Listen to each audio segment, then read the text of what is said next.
Field marshal Syed Asim Munir साहब की सरबराही में 276वीं कोर कमांडर्स कॉन्फ्रेंस मुनक्किद हुई है। भारतीय प्रॉक्सीज जो कुछ पाकिस्तान में कर रही हैं, इस अज़म का इरादा किया गया कि इनके खिलाफ जंग जो है वो जारी रहेगी, तब तक चोट पहुंचाई जाएगी अफगान तालिबान को भी, जब तक उनका ये दिमाग जो ये दुरुस्त नहीं हो जाता। भारत को पड़ी मार तो उसने पाकिस्तान को कहा तुम अभी इधर ही रुको, मैं अपने छोटे भाई को लेकर आ रहा हूं। लेकर आ गया वो अफगान तालिबान को, अब उनको भी हमसे मार पड़ रही है।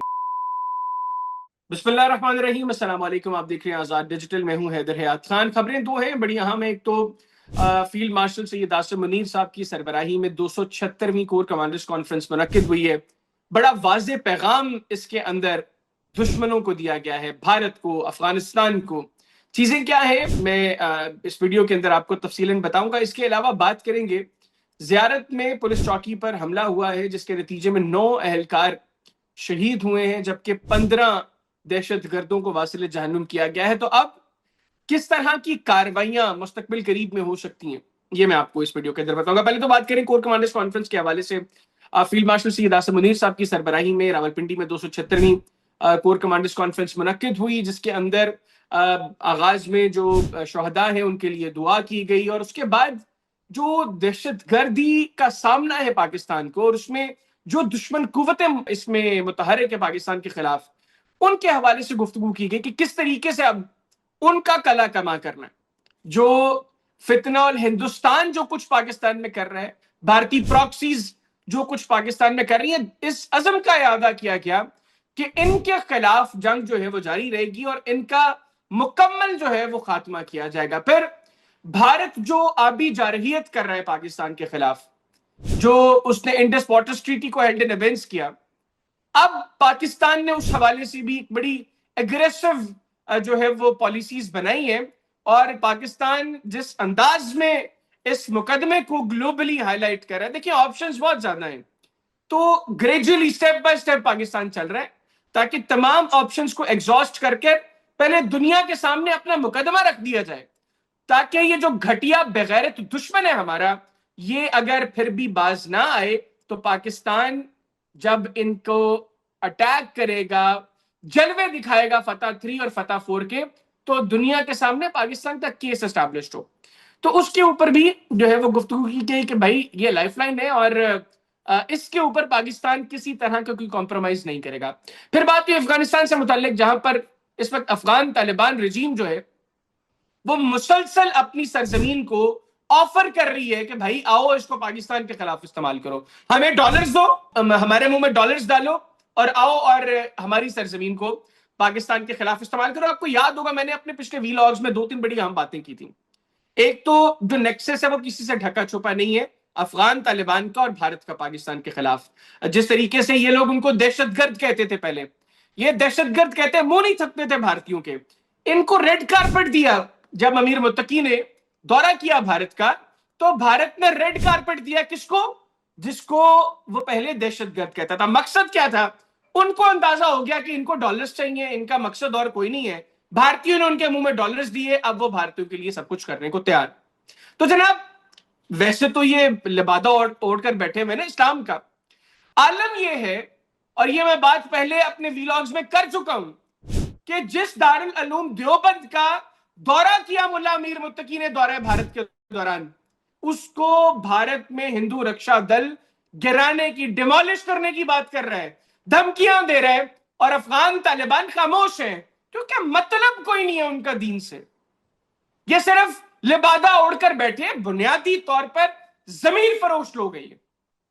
और वो क्या कह रहा था, ये भारत का जो मौजूदा नेशनल सिक्योरिटी एडवाइजर है अजित डोवल, ये तो उसने भी कहा था ना कि इनकी जो ज्यादा बोली लगाएगा ये उसका काम करेंगे, उसके गुलाम बनेंगे, और इस वक्त भारत ने ज्यादा बोली लगाई है, उसका काम कर रहे हैं। अच्छा, मैंने आपको बताया था अपने वीलॉग के अंदर, एक नेक्सस ये तो ओपन है ना भारत और अफगानिस्तान का, इसमें तीसरा मुल्क जो भारत, जो कि मोदी के बकौल मदरलैंड है, तो जो फादरलैंड है इजराइल, वो ये ट्राइका है बुनियादी तौर पर पाकिस्तान के खिलाफ। मैंने आपको बताया था कि नई दिल्ली में इजराइल की डिफेंस मिनिस्ट्री के डीजी की मुलाकात होती है नई दिल्ली में अफगान ऑफिशियल्स के साथ, और उसमें दलाली कौन करता है? उसमें दलाली करता है इंडिया का national security adviser Ajit Doval.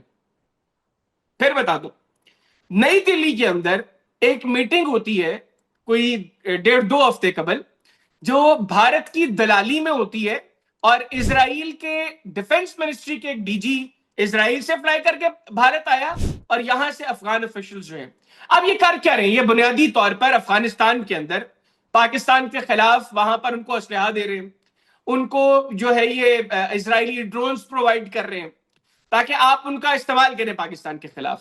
اچھا, میں نے یہ بھی بتایا کہ بگرام کے حوالے سے ان کو بڑی تکلیف ہے بھارتیوں کو.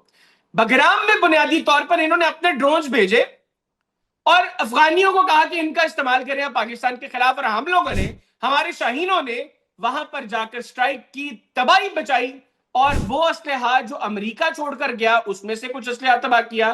اس کے علاوہ ہمارے شاہینوں نے وہ ڈرونز جہاں پر بھارت نے محفوظ رکھے تھے کہ آپ نے ان کو پاکستان کے خلاف استعمال کرنا ہے, ان کو بھی ہم لوگوں نے تباہ کیا. تو یہ اب ان کو بڑی تکلیف ہے. اب یہ کوشش کر رہے ہیں کہ پاکستان کے اندر جو ہے یہ بدامنی میں اضافہ ہو. ڈائریکٹلی آ کر نہیں لڑ سکتے, نہیں, یہ بزدل ہے, جاہل ہے اور نکمے ہیں, ڈرپوک ہے. یہ سامنے آ کر نہیں مقابلہ کر سکتے. ان کو اپنی اوقات کا پتہ ہے, حیثیت کا پتہ ہے, ان کو پتہ ہے کہ پاکستان کی افواج کی کیپیبلٹی کیا ہے. تو یہ پراکسیز کا استعمال کرتے ہیں. کون پراکسیز؟ بی ایل اے, جماعت الاحرار, ٹی ٹی پی, یہ اپنا افغان طالبان, یہ اب بھارت کی پراکسیز کے طور پر کام کر رہے ہیں. اچھا, اب یہ جو کور کمانڈرز کانفرنس ہے اس میں دو بڑی اہم باتیں. ایک تو انہوں نے کہا کہ افغان سرزمین جب تک پاکستان کے خلاف استعمال ہوتی رہے گی ہم کاروائیاں کرتے رہیں گے. اور اب جو ہوا ہے, جو اگلی خبر ہے, زیارت میں جو حملہ ہوا اور اس کے نتیجے میں ہمارے 9 اہلکار جو ہے وہ شہید ہوئے, جن میں 2 ایس ایچ اوز بھی شامل ہیں. اور اگریسر یہ لوگ تھے فتنہ الہندوستان کے دہشت گرد, لیکن اس کے بعد جو جوابی کاروائیاں تھیں اس میں 15 دہشت گردوں کو واصل جہنم کیا گیا. تو اب آگے آنے والے دنوں میں یہ مزید ایکسپینڈ ہوں گی کاروائیاں پاکستان کی. آپ کو پھر خبریں ملیں گی دہشت گردوں کے, ہم مزید ٹھکانے ہٹ کریں گے, مزید چوٹ پہنچائی جائے گی. اور تب تک چوٹ پہنچائی جائے گی افغان طالبان کو بھی جب تک ان کا یہ دماغ جو یہ درست نہیں ہو جاتا. آپ نے کہانی سنی تھی, ایک لڑکے کی لڑائی ہو جاتی ہے, اس کو پڑتی ہے مار, وہ کہتے ہیں کہ تم ابھی ادھر ہی رکو, میں اپنے بڑے بھائی کو لے کر آ رہا ہوں. یہاں پر معاملہ یہ ہوا افغانستان اور بھارت کے معاملے میں, بھارت کو پڑی مار تو اس نے پاکستان کو کہا تم ابھی ادھر ہی رکو, میں اپنے چھوٹے بھائی کو لے کر آ رہا ہوں. لے کر آ گیا وہ افغان طالبان کو, اب ان کو بھی ہم سے مار پڑ رہی ہے. تو اب مزید مار پڑے گی دونوں کو, افغان طالبان کو بھی, وہ بھارتی پراکسیز بھی جو افغانستان کی سرزمین کو پاکستان کے خلاف استعمال کر رہے ہیں. اور یہ اپروچ کی کلیئرٹی ہے, 1 کا بدلہ 10 سے لیا جائے گا. This is very much clear. ایسا نہیں ہے کہ یہاں پر آئیں بھارتی پراکسیز اور یہاں پر ہمارے لوگوں کو شہید کریں اور ان کے جواب میں ہم اتنے ہی لوگوں کو وہاں پہ واصل جہنم کریں. نو, 1 کا بدلہ 10 سے لیا جائے گا. اور یہ ہم نے ماضی میں دیکھا ہے, جب ہمارے یہاں پر انہوں نے کراچی میں رینجرز کے کیمپ آفس کو ٹارگٹ کیا تو 3 اہلکار ہمارے شہید ہوئے. ہماری جوابی سٹرائکس کے اندر فتنہ اور ہندوستان کے 35 دہشت گرد جان حاصل ہوئے. اب بھی ایسا ہی ہوگا, اور آنے والے دنوں میں آپ کو پھر بتا رہا ہوں ایگریسو سٹرائکس کی جائیں گی پاکستان کے حوالے سے. مزید پھینٹا لگائے گا پاکستان ان کو, مزید چوٹ پہنچائی جائے گی, اور تب تک پہنچائی جائے گی جب تک افغان طالبان کا دماغ درست نہیں ہو جاتا. یہ کلیئر اپروچ ہے اس وقت یہاں پر. تو اب دیکھتے ہیں کہ افغان طالبان جو ہے وہ باز آتے ہیں یا بغیرتی کا جو باجا وہ بجا رہے ہیں وہ بجاتے رہیں گے. اگر وہ بجائیں گے تو یہاں سے ان کی ٹھکائی ہوتی رہے گی, ان کو چوٹ پہنچتی رہے گی. وہ بھارت سے ڈالرز لے کر پاکستان کے خلاف بھونکیں گے تو جو علاج کیا جاتا ہے نا پاگل کتے کا, وہ علاج افغان طالبان کا کیا جائے گا. اجازت دیجیے, اللہ حافظ. پاکستان ہمیشہ زندہ باد.